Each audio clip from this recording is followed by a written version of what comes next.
back to my channel and a new video. So for today's video, I thought it would be fun to give you guys some horror book recommendations. I'm still in the beginning of my horror book reading era.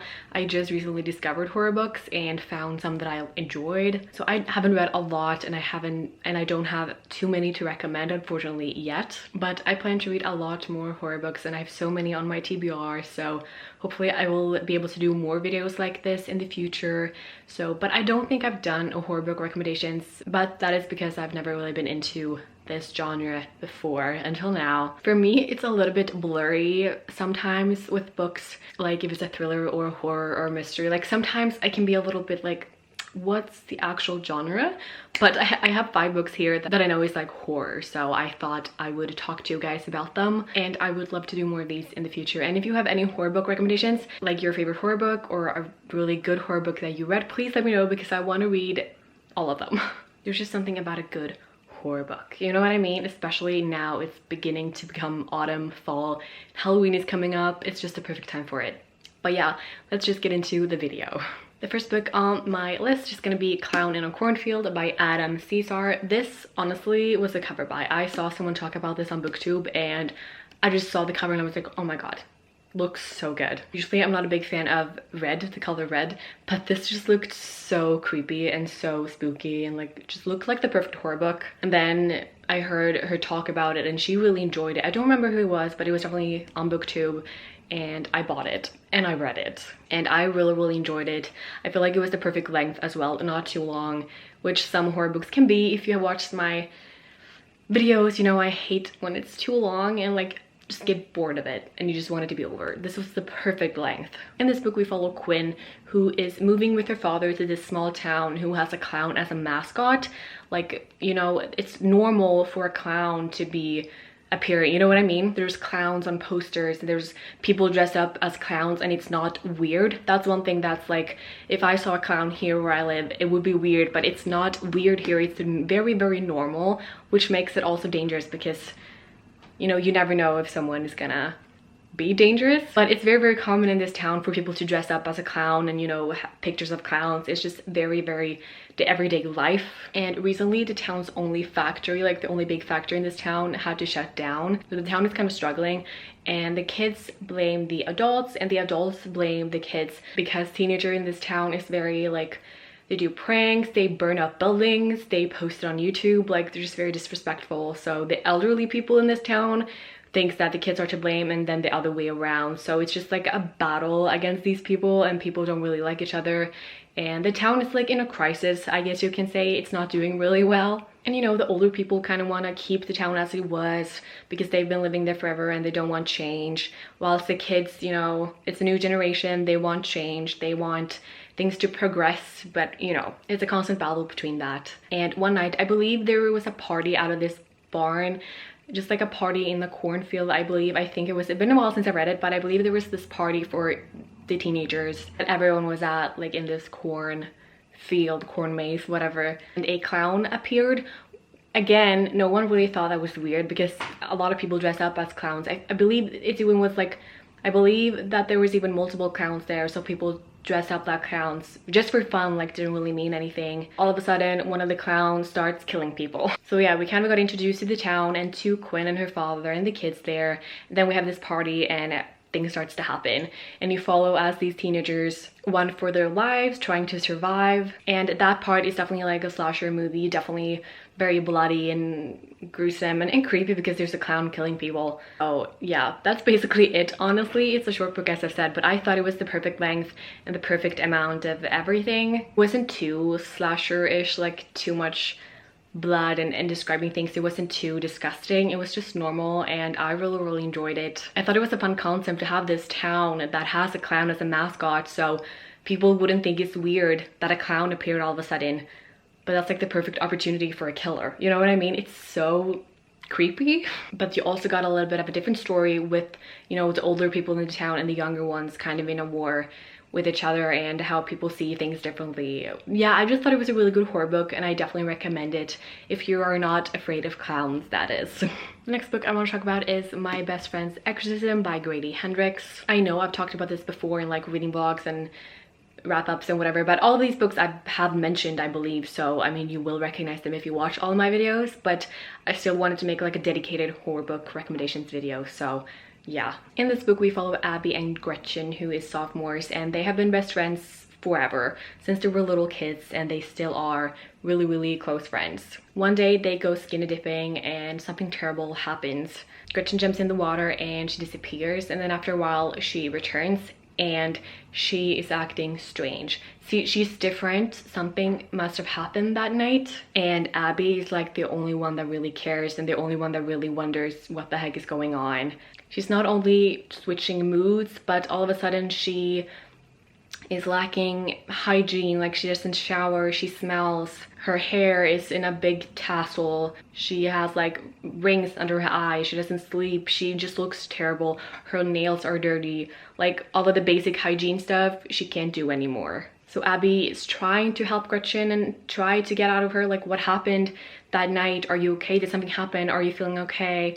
But Gretchen really refused to accept help. And then all of a sudden one day Gretchen is switching again. All of a sudden she shows up at school being more beautiful than ever. You know, she has shiny hair, clear skin, really nice clothes, like a lot more than before. And she's also become mean and like a bitch, and she's really mean to Abby, and definitely don't want to talk about anything, or definitely says nothing is wrong. But Abby knows that there's something seriously going on with Gretchen, and you follow them as she's trying to help her and trying to figure out like what the fuck is going on. Is she possessed by a demon or what? Like, what is going on? And it's really fun. It's set in the 80s, which is cool. You have the 80s culture in here. I really enjoyed it. I thought it was pretty disgusting and interesting. It really kept me hooked all the time as you were trying to figure out what happened to Gretchen, and trying like, and Abby desperately trying to help her, but she refuses. So yeah, this is definitely on the list of recommendations. Next book I want to talk about is the Southern Book Club's Guide to Slaying Vampires, also by Grady Hendrix. There's gonna be a few Grady Hendrix books in here because I really enjoyed his books. In this book we have Patricia, who is a mother who kind of feels lost in life. She feels like she doesn't really have anything. Her husband is a workaholic, works all the time, and she doesn't. She used to be a nurse, I believe, but she doesn't work anymore. And their kids are growing up, doesn't really want any help from the mom anymore. So she feels kind of like she doesn't have a place in the world. She feels kind of like, what is there to my life now? You know? And she has this book club with her friends where they read true crime books, I believe. So that's kind of her one thing that she does. And all of a sudden there is a new man in town in this neighborhood, and it's a really like picturesque neighborhood. At least like that's what description makes me believe. It's kind of like Desperate Housewives, you know, that street kind of picturesque, very friendly, very safe, nothing bad would ever happen there. You kind of get that feel. And this man is very captivating. All the women there likes him. He's very friendly, very forward, very like neighborly, just a really good guy. He comes off as, at least. And Patricia invites him to the book club even, and you know, they become friends. Turns out he's not what they thought he was, because when he moves in, weird stuff is beginning to happen. People start acting differently, like they have been like glamored or hypnotized to do certain things, and it's a really weird thing going on, but they can't figure out what. And Patricia, you know, with her love for true crime, is you follow her as she's trying to figure out what the heck is going on, and is this guy really who he says he was, or it's because weird things started happening when he moved in, so he is like a suspect. I loved the vibe that you have this picturesque town and these women's book club, and then this man comes in and things starts to happen. It was very fun to read about, and I really did enjoy the vibes overall. There's a little bit of supernatural elements to it, a little bit, but I feel like you are left to interpret it however you want, because you didn't really get all the answers that I would want to. I think you maybe like have to read between the lines, but you can kind of interpret it the way you want to over like who he was or what he was. But yeah, this was a book that I really enjoyed. I've only read it once and I would love to reread it, maybe this fall or winter. That would be really fun. Also, Patricia is the only one kind of investigating this. People around her don't really care. And when Patricia finds out that she really believes that it's this guy that is doing all these horrible things, and she tells people, people just laugh at her. People don't believe her. I mean, he's the golden guy. He's the perfect neighbor. How could he do these things? So I think that was very frustrating to read about, that Patricia was the only one that knew the truth, and her theory was correct, but no one believed her. No one wanted to hear her out even. And that was so unsatisfying. You know what I mean? You just wanted a happy ending for her where people were like, oh, you were right, you know? And we didn't really get that though. So like, it's like Patricia is all alone in this. But yeah, overall, I really, really enjoyed it. The next book I'm going to talk about, I know I've talked about a lot, but I'm never going to shut up about it. And that is The Return by Rachel Harrison. I cannot shut up about this, and I feel like it's just meant to be, because I bought this at a bookstore, in a physical bookstore. I'd never seen it, I've never heard of it, and I just was mesmerized by the cover, and I picked it up with no idea what it was about, and I ended up loving it. It's like one of my favorite books of all time. Like, I've loved it. Okay, so in this book we have Julie, who went missing, and her friends and her family, after a year, you know, presumed that she was dead, but you know, they never found a body, nothing. And then 2 years later, at the exact same day, at the exact same date that she was missing, Julie returns. So after exactly 2 years to the day, Julie returns with no memories of what happened to her. 2 years completely erased. At least that's what she said. Her friends is kind of thinking that she's just gone through trauma and that the memories will come back, or that she just doesn't want to talk about it. But Julie says that she doesn't have any memories at all over the last 2 years, which is really fucking creepy. But her friend group doesn't really want to push her too much, but they do decide to take her on this weekend trip to this hotel to kind of just help get her back into society, get back into the social life, because she's obviously changed. She acts different, she looks different, which is to be expected. Again, I thought about this when I read it. I mean, let's say she's been kidnapped, which people presume, I guess. Of course it's gonna be different. Of course she's gonna look different.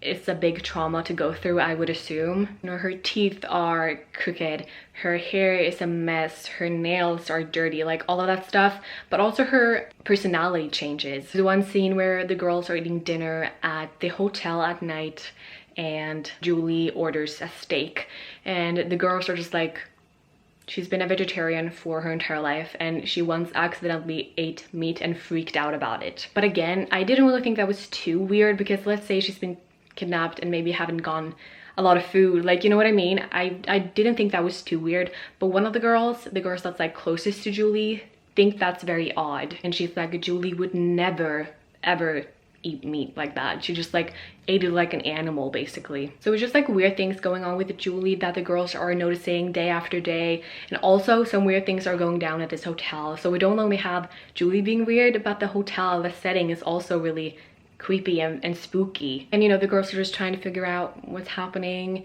And the one friend that the friend that's closest to Julie even takes it as far as she doesn't really think it's Julie anymore. She thinks it's someone else. So yes, it's really, really freaky, but so interesting as well.